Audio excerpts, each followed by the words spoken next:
जोरदार तालियों से स्वागत करिए प्रधानमंत्री नरेंद्र मोदी जी का। जो मुश्किलों का अंबार है वही तो मेरे हौसलों की मीनार है। In welcoming Prime Minister Narendra Modi.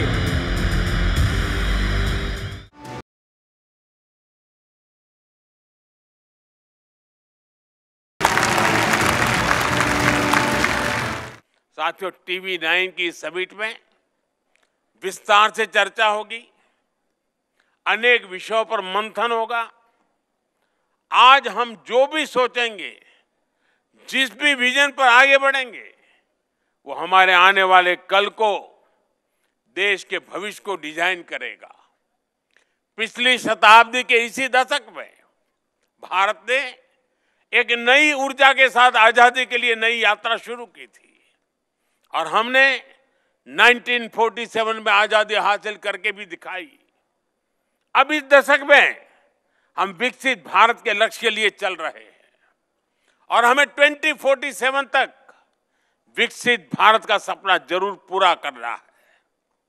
और जैसा मैंने लाल किले से कहा है, इसमें सबका प्रयास आवश्यक है। इस समिट का आयोजन कर TV9 ने भी अपनी तरफ से एक पॉजिटिव इनिशिएटिव लिया है। एक बार फिर आप सभी को इस समिट की सफलता के लिए मेरी ढेर सारी शुभकामनाएं हैं। मैं TV9 को विशेष रूप से बधाई दूंगा, क्योंकि पहले भी मीडिया हाउस समिट करते रहे हैं, लेकिन ज़्यादातर एक छोटे से 5 स्टार होटल के कमरे में वो समिट होती थी और बोलने वाले भी वही, सुनने वाले भी वही, कमरा भी वही।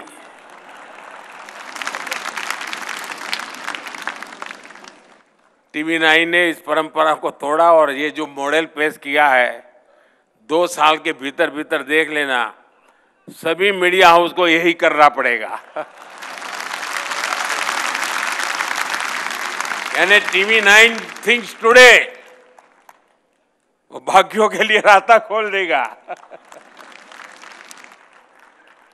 मैं इस प्रयास के लिए बहुत बहुत अभिनंदन करता हूं आपकी पूरी टीम को। और सबसे बड़ी खुशी की बात है कि आपने इस इवेंट को एक मीडिया हाउस की भलाई के लिए नहीं, देश की भलाई के लिए आपने उसकी रचना की। 50,000 से ज्यादा नौजवानों के साथ एक मिशन मोड में बातचीत करना, उनको जोड़ना, उनको मिशन से साथ जोड़ना और उसमें से जो बच्चे सिलेक्ट होकर के आए उनकी आगे की ट्रेनिंग की चिंता करना, ये अपने आप में बहुत अद्भुत काम है। मैं आपको बहुत बधाई देता हूँ।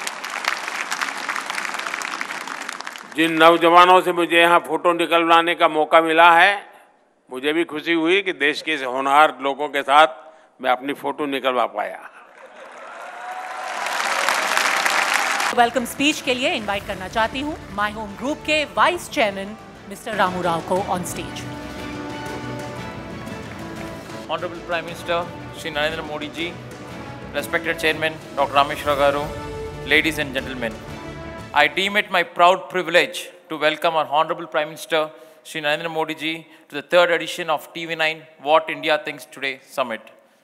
Thank you, Honorable Prime Minister Shri Narendra Modi ji, for taking time out from very busy schedule to grace the occasion as the chief guest and deliver the summit keynote address.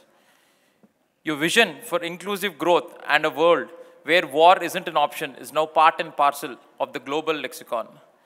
The world looks up to India under your leadership to navigate these extremely turbulent times.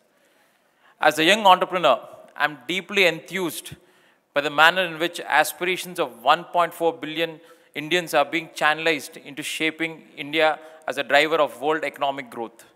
The World Bank has said that India is set to dominate the global economic landscape, maintaining its status as the fastest growing large economy for the next 2 fiscal years.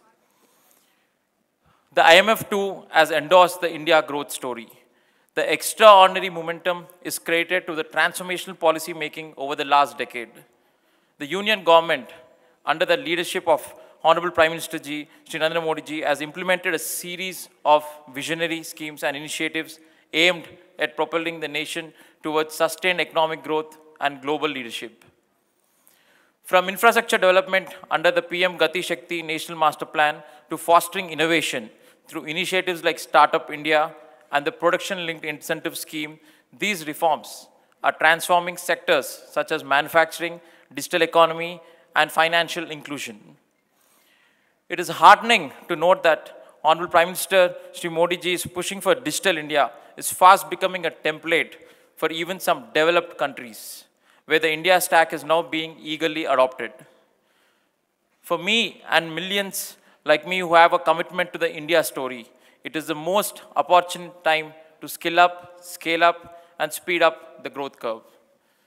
At My Home Group, the motto is to align our business goals with nation building. Accordingly, for us, the larger public good prevails over the profit imperative. I've learned these values from my father, Dr. Rameshwara Garu, whose own entrepreneurial journey has been inspired by his deep spiritual foundation. Honorable Prime Minister, sir, your unwavering faith in young India, like a lot of people like me, and your clarion call for pivoting to job givers from job seekers is a paradigm shift in the entrepreneurial journey of India. Thanks to you, sir, what India thinks today is a new era of stability, growth, and equity. Thank you, one and all.